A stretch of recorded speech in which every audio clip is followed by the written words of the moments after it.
Selamat datang kembali di channel Otaku Duit. Dalam video hari ini, kita akan menikmati film drama perang yang diangkat dari kejadian nyata berjudul Soldier Boy.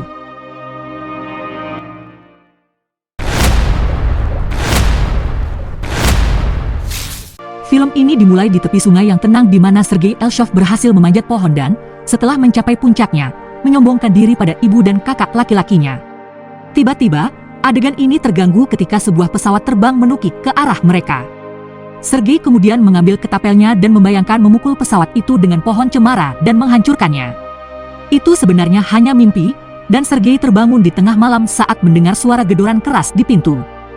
Seorang wanita menerobos masuk dan merasa lega melihat anak laki-laki itu masih hidup.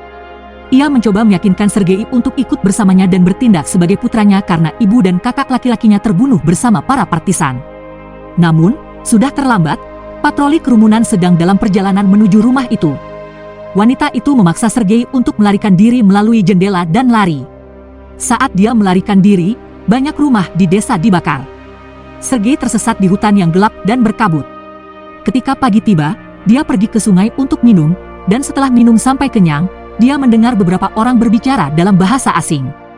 Dia berlari ke pohon terdekat untuk berlindung tepat pada saat 3 tentara Nazi berjalan menyusuri sungai. Orang-orang Jerman itu kemudian menyalakan api untuk memasak makanan. Sementara itu, Sergei melihat seekor ular di atas kepalanya, tetapi ia berhasil tetap tenang sampai Nazi pergi. Kemudian, Sergei terus berjalan melintasi hutan. Sudah berhari-hari sejak terakhir kali dia makan dan ketika dia melihat beberapa buah beri di tanah, dia tidak ragu-ragu untuk memakannya. Kemudian, ledakan-ledakan terdengar di latar belakang, mengejutkan anak laki-laki itu. Kemudian, dia mulai melihat banyak hal dan menjadi paranoid bahwa ada seseorang yang mengintai di belakangnya. Namun, Sergei tetap berdiri tegak dan berteriak di belakangnya bahwa ia memiliki senapan. Dia terus berjalan, tetapi kelelahan menguasainya.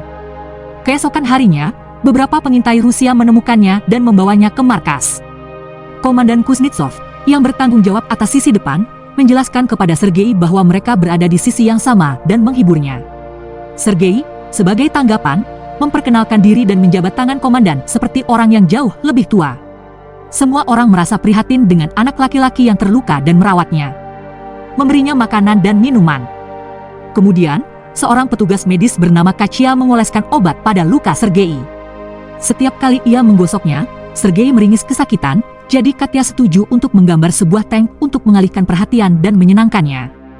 Ketika anak itu mulai bertanya tentang garis depan, beberapa tentara yang terluka di sampingnya menjawabnya dengan sopan.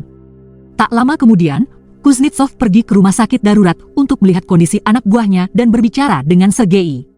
Anak yang tak berdosa itu menceritakan secara rinci apa yang harus ia lalui dan kemudian mulai tertarik pada medali dan pistol sang komandan. Setelah diberi kesempatan untuk memegang pistol sang komandan, ia kemudian memamerkan tank dengan posisi tengkurap. Beberapa saat kemudian, ketika sang komandan sedang dalam perjalanan menuju garis depan, Katia meminta izin kepada sang komandan apakah mereka bisa membiarkan anak itu tinggal. Dia menjelaskan bahwa mereka semua akan merawatnya, dan selain itu, tanpa keluarga, dia akan berakhir di panti asuhan. Namun, sang komandan menolak permintaan itu, dengan menyatakan bahwa garis depan bukanlah tempat untuk seorang anak. Beberapa tentara mengunjungi Sergei di rumah sakit darurat dari waktu ke waktu. Mereka bahkan membawakan teropong dan beberapa apel sebagai hadiah pada suatu kesempatan. Suatu malam, Katia bercerita kepada rekan perawatnya bahwa ia tak bisa tidur karena khawatir dan berpikir bahwa ia tak akan pernah bertemu Sergei lagi jika mereka mengirimnya pergi. Namun, ia tak sendiri, beberapa tentara juga merasakan hal yang sama. Mereka semua terus meminta komandan untuk membiarkan bocah itu tetap tinggal karena banyak dari mereka yang telah terikat dengan Sergei dan juga menjaga semangat mereka. Namun, sang komandan bersikeras bahwa bocah itu harus pergi, dan untuk alasan yang bagus, perang bukanlah tempat untuk anak-anak. Keesokan harinya, Jerman maju, tetapi Rusia berhasil menahannya. Setelah baku tembak yang sengit, seorang tentara menunggu untuk mengantar anak itu ke panti asuhan. Kuznetsov duduk dan kesulitan menyampaikan berita itu. Sergei menyadari apa yang terjadi dan mulai menangis. Sang komandan kemudian memberikan pistol kayu kepada anak itu, dan sebagai ucapan terima kasih, Sergei memeluknya erat-erat. Komandan itu tidak tega melepaskan anak itu dan berubah pikiran. Ia kemudian bertanya kepada Sergei apakah ia ingin menjadi anaknya. Dan, tentu saja, anak itu menjawab ya. Malam itu, para prajurit dengan penuh semangat menyusun rencana bagaimana membuat seragam militer Sergei. Sementara itu, Sergei memimpikan kenangan masa lalu sebelum perang. Seluruh keluarga menjalani hari mereka dengan kereta. Pada pagi hari, komandan membangunkan Sergei dan memberinya kejutan dengan seragam. Tak lama setelah memakainya, Sergei berlari-lari di sekitar kamp dengan gembira. Para prajurit juga sama senangnya melihat bocah yang penuh semangat itu. Namun kemudian, pesawat-pesawat terlihat di atas kepala. Hantaman bom Jerman membunuh suasana hati.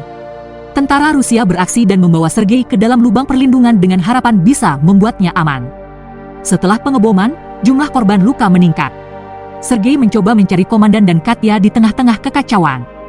Namun, karena dia tidak dapat menemukan mereka, dia mencoba untuk membantu dengan memberikan air kepada para tentara yang kehausan. Saat membantu, salah satu tentara meminta Sergei untuk membacakan surat karena dia tidak bisa melihat. Sergei juga tidak bisa membaca dan mengarang cerita tentang seekor sapi. Tentara buta itu bersuara bahwa dia tidak memiliki sapi, tetapi tentara lain yang terluka membiarkannya melanjutkan dan menertawakannya. Akhirnya, prajurit lain yang terluka membiarkan anak kecil itu membaca surat-surat mereka juga. Kemudian, Kuznetsov melihat Sergei tertidur di pangkuan Katya. Sang komandan jelas memiliki perasaan pada perawat cantik itu dan mencoba untuk menyatakan perasaannya, tetapi ia keluh.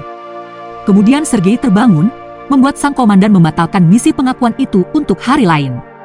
Di hari yang sama, Sergei berpura-pura bercukur. Dua tentara mendekatinya dan bertanya apakah itu untuk kencan. Namun, Sergei hanya menjawab bahwa tentara tidak pergi berkencan. Keesokan harinya, Sergei bertanya kepada ayahnya, sang komandan, apakah ia memiliki tugas untuknya.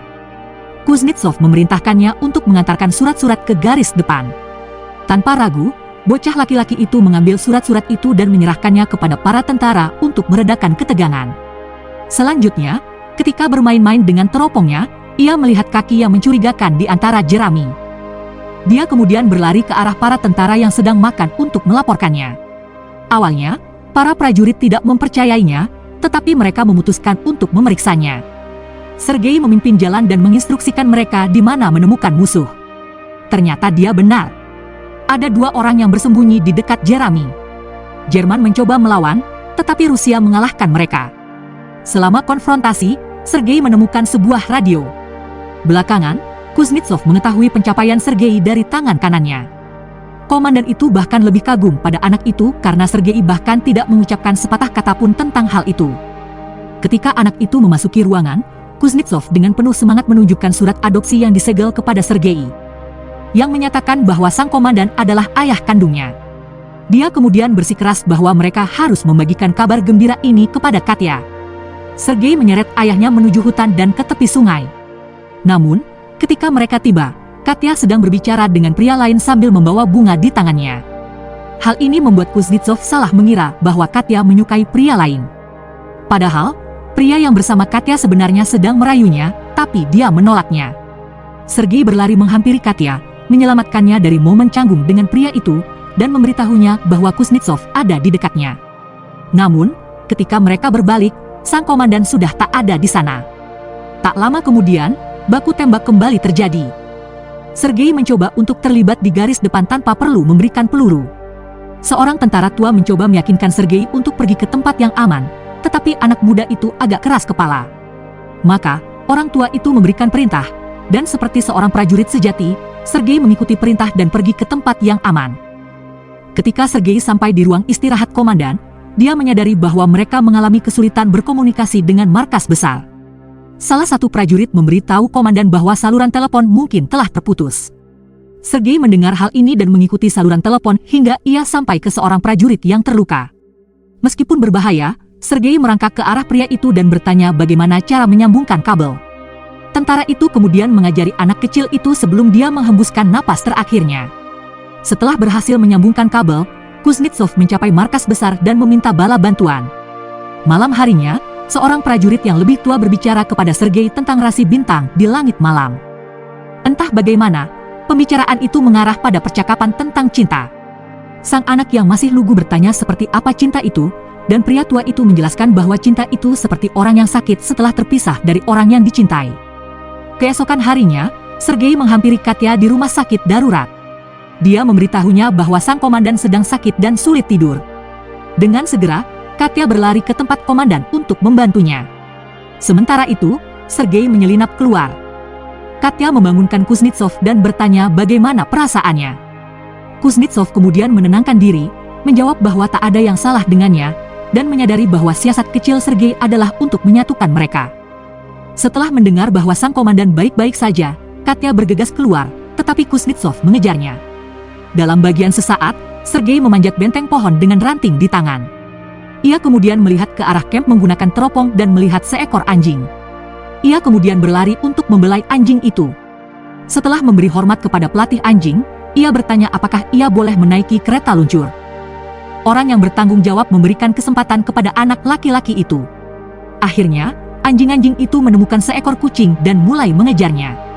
Salah satu tentara melihat bahwa Sergei sedang menuju ke ladang ranjau dan mengejarnya dengan menggunakan sepeda roda 3. Untungnya, tentara itu tiba tepat waktu, menghalangi jalan, dan memeluk Sergei dengan erat. Pada saat yang sama, sang komandan mengejar Katya. Dia kemudian mencoba untuk mengaku, tetapi kata-kata tidak keluar. Namun Katya tahu apa yang ingin ia katakan, dan sebelum ia sempat menjawab, seorang tentara memecah suasana dengan membawa surat dari atas. Setelah membaca surat itu, Kuznetsov memberitahu Katya bahwa mereka akan berangkat keesokan harinya. Dan seperti yang diperintahkan, seluruh resimen bergerak menuju tugas berikutnya. Tak lama kemudian, mereka tiba di sebuah desa, dan sang komandan serta Sergei diundang masuk ke sebuah rumah. Sergei melihat sebuah bingkai aneh di lantai. Seorang pria dengan santai mengatakan bahwa itu berasal dari bom udara Jerman yang tidak meledak, jadi dia hanya menambalnya. Para petugas mendengar hal ini dan memerintahkan semua orang untuk mengevakuasi rumah sehingga mereka dapat menjinakkan bom tersebut. Sementara para prajurit melakukan pekerjaan mereka, Sergei bergaul dengan anak-anak setempat sambil mengelus-elus anak anjing. Para tentara berhasil mengeluarkan bom dari rumah dan terus berjalan menuju tempat tujuan. Di tengah perjalanan, kendaraan yang ditumpangi Kuznetsov dan Sergei menabrak ranjau, menewaskan tangan kanan Kuznetsov seketika. Untungnya, Sergei dan sang komandan berhasil keluar dengan luka ringan. Tak lama kemudian, mereka tiba di tempat tujuan. Kuznetsov bertemu dengan sang jenderal untuk memberikan laporannya. Sergei memasuki ruangan, dan setelah berbincang sebentar, sang jenderal terpesona oleh kecerdasan dan sikap prajurit anak muda itu. Keesokan harinya, resimen Kuznetsov diberi kehormatan untuk membawa panji-panji penjaga dan sang jenderal menyematkan lencana di seragam Sergei. Seluruh anggota pasukan tersenyum melihat bocah itu saat ia berbaris. Beberapa saat kemudian, Rusia diserang, dan tembakan artileri menghantam parit yang membawa sang komandan. Sergei berlari ke arah yang lain dan memberitahu mereka tentang situasi Kuznetsov. Para prajurit kemudian menuju ke lokasi untuk mengeluarkan komandan mereka dari reruntuhan. Kuznetsov selamat dari pertempuran itu. Film berakhir dengan resimen berbaris menuju tujuan yang tidak diketahui.